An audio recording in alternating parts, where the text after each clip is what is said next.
A lot has been made of the Trump administration and their attempts to get things done, and what stands in the way a lot of times is legal challenges and finding judges. And we know that this happens in many facets of life, where if you're out there looking for a friendly judge to your cause, there's ways to find a friendly judge. But does it cross a line when it is, if you believe this is happening, where it is standing in the way of a president getting things done with their agenda? So that's a big question people have been asking. Joining us right now to talk about the answer to that question, possibly, Arizona Congressman Andy Biggs. Congressman, welcome back. Thanks, Mike. Good to be with you. Thanks for having me. Let's talk about this. Your background in law and everything else that goes with it. You've got some legislation that you think might be helpful in this area. What's it going to do, and how likely is it to get to pass?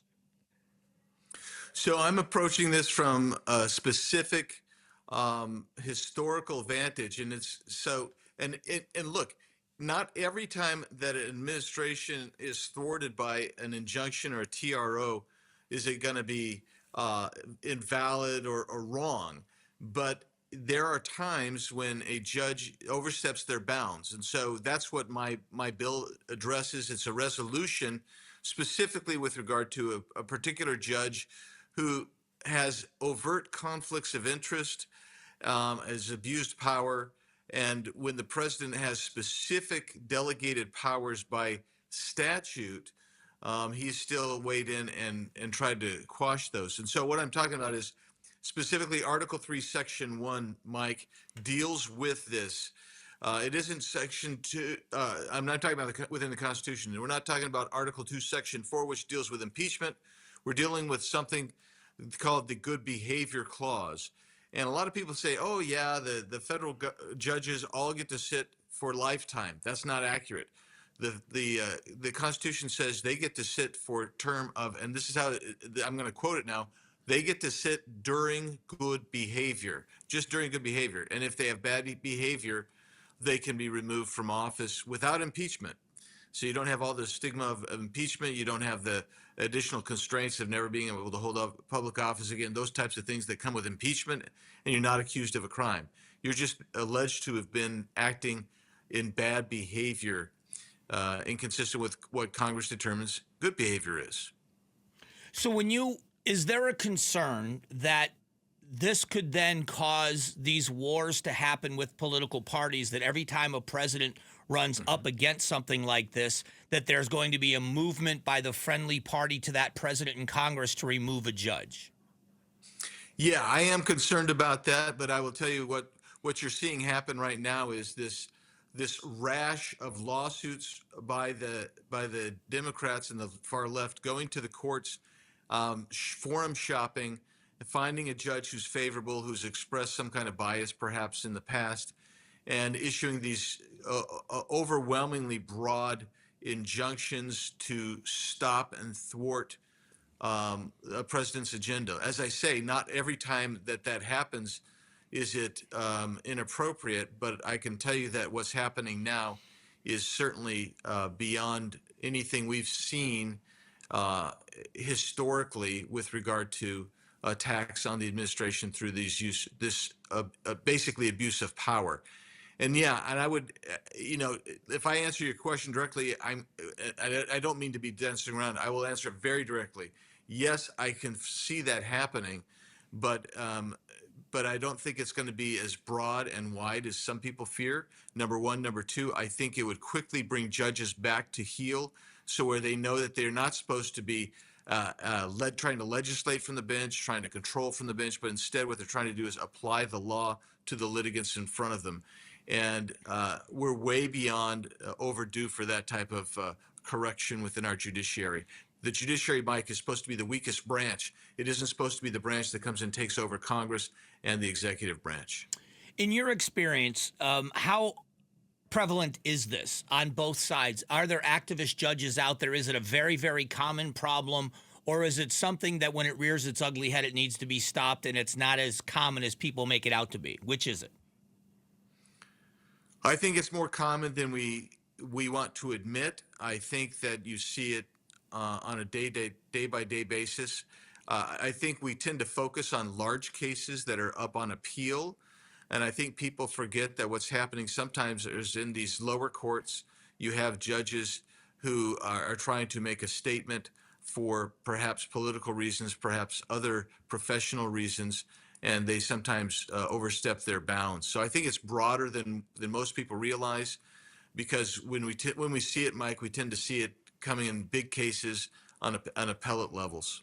So what will happen, or what needs to happen with this that you're proposing? What needs to happen for it to go through and for this judge to be removed? And do you believe that it's possible that you'll get what you need to make it happen?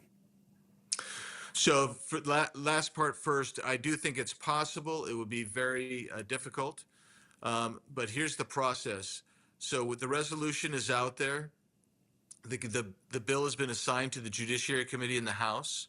The Judiciary would then have to pass it. Then it would have to be passed by the whole House, and then we go to the Senate. The Senate would also have to assign it to a committee. Most likely, the Judiciary would have to get out of there, then have to go to the Senate floor, and it would take a simple majority because it's coming forward under Article 3 as opposed to Article 2, Section 4, and that's where my critics on the left really they're focusing on. They're saying, well, wait a second, that's a simple majority as opposed to a supermajority required by impeachment. That's because the standard is different, and it's in a different section, and it's a different application. So before I let you go, I have two quick questions. If you don't mind, give us an update while I have you. I want to take advantage of the time that I have with you. Can you update us on budget? And can you update us on tax cuts being made permanent or extended? What's the likelihood those two things are going to happen in the House? So the budget right now came through with the continuing resolution. So now we're dealing with the reconciliation part. Right. And the reconciliation part, the House has done its job, and the Senate is not. They've had it for over a month, and they're kind of going slow. I met with some senators last night to get an update on where they think they are, and I was told that the Senate has very different ideas on what needs to be reduced. And when I say that, I mean the amounts. They're coming through, Mike, very, very low on the potential reductions. And they said that's just a floor, but the floor typically is what happens here. And so when I say very low, I'm talking literally well in excess of $1.5 trillion in difference. So we'll see what happens there. They've got to get something out. I'm told that may happen sometime next week, in which case it would come back to the House, and the House would likely reject that, and then you go into this. Now you're back to a conference committee. So it's going to take a while.